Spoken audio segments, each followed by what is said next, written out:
नमस्कार, मैं आपकी नेबरहुड इंग्लिश टीचर। अंग्रेजी भाषा में एक चीज को कहने के कई अलग अलग तरीके हो सकते हैं। कुछ तरीके इनमें फॉर्मल होते हैं और कुछ इनफॉर्मल। इनफॉर्मल तरीकों को कभी कभी स्लैंग भी कहा जाता है। जी हाँ, स्लैंग हमेशा अपशब्द नहीं होता, बल्कि नॉर्मल बोलचाल की भाषा में प्रयोग होने वाले शब्दों को भी स्लैंग कहा जा सकता है। एक एग्जाम्पल देकर समझाती हूँ।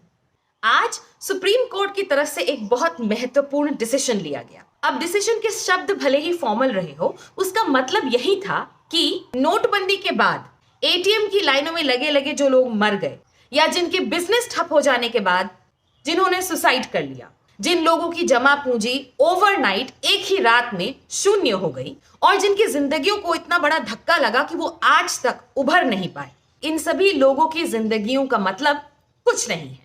अब अगर कोई आपसे पूछे कि इन सभी मौतों से सरकार की दामन पे कितने दाग लगे, तो फॉर्मल भाषा में आप कह सकते हैं जीरो, नथिंग।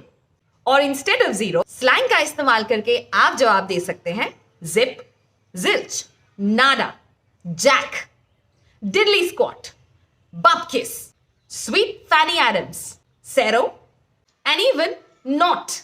मजे की बात यह है कि इन सभी शब्दों का इस्तेमाल आप केंद्र सरकार से जुड़े दूसरे सवालों के जवाब देने के लिए भी कर सकते हैं। जैसे केंद्र सरकार के डिजायर्स पर चलने वाली सुप्रीम कोर्ट से जनता को कितनी उम्मीद होनी चाहिए।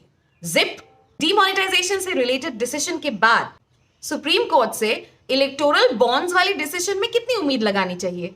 जिल्च, 80 करोड़ नौकरियों का वादा किया था पर मिले कितने। बपकिस, 15 लाख रुपए का भी वादा किया था, आए कितने। स्वीट फैनी एडम्स, कोविड के दौरान ऑक्सीजन की कमी से कितनी मौतें हुई।